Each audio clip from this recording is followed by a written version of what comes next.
ফেসবুকে কখনো বিরোধী কমেন্ট করে দেখেছো? বিরোধী কমেন্ট মানে বুঝতে পারলে না তো? ধরো একটা পোস্ট করেছে যে আমাদের দল খুব ভালো, বা এই রাজনীতি নিপাত যাক। তুমি কোশ্চেন করে দিলে কেন নিপাত যাবে? হয়তো হাজারো জন বিরোধী কমেন্ট করেছে, কেউ হয়তো গাল দিয়েছে, কেউ হয়তো বাপমা দলে কথা বলেছে, কেউ হয়তো গরু ছাগল মোষ ওই দলকে বলে দিয়েছে, বা ধরো যা কিছু বলে দিয়েছে। কিন্তু তুমি, তোমার যদি কোয়ালিফিকেশান ওই প্রোফাইলের তোমার নিজের একজন মেয়ের থোবনা দেওয়া থাকে, তুমি যদি একজন মেয়ে হয়ে থাকো, তোমার যদি প্রোফাইল পিকচার দেওয়া থাকে, আর তুমি যদি সেখানে একটা কমেন্ট করে দাও, তুমি জাস্ট একটুখানি বলো যে কেন কেন নিপাত যাক, সেখানে হাজারটা কমেন্ট চলে আসবে। এই আপনি রাজনীতির বিষয়ে কি জানেন?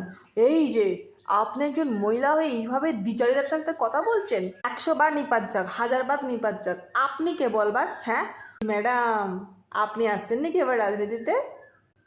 ওমেন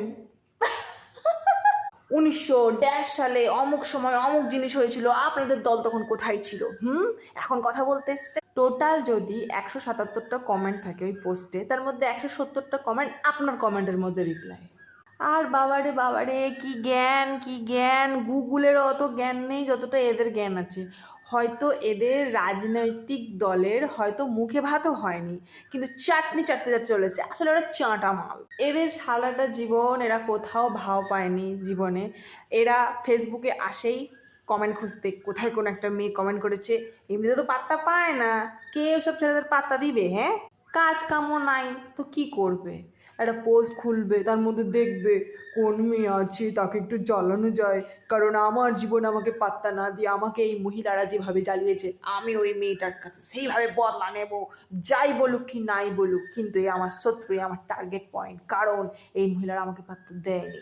কিছু কিছু মহিলা আছে ঘর শত্রু বিভীষণের মতন এসে পড়ে বলবে, আমি একজন মহিলা হয়ে বলছি, আপনি কিন্তু কথাটা ঠিক বলেন নাই। ভাই তোরা এত একা, এত নিঃসঙ্গ? কমেন্ট পরে লিখবি ভাই আর বোনেরা, তার আগে যা একটু চেক আপ করি, আই মেন্টাল।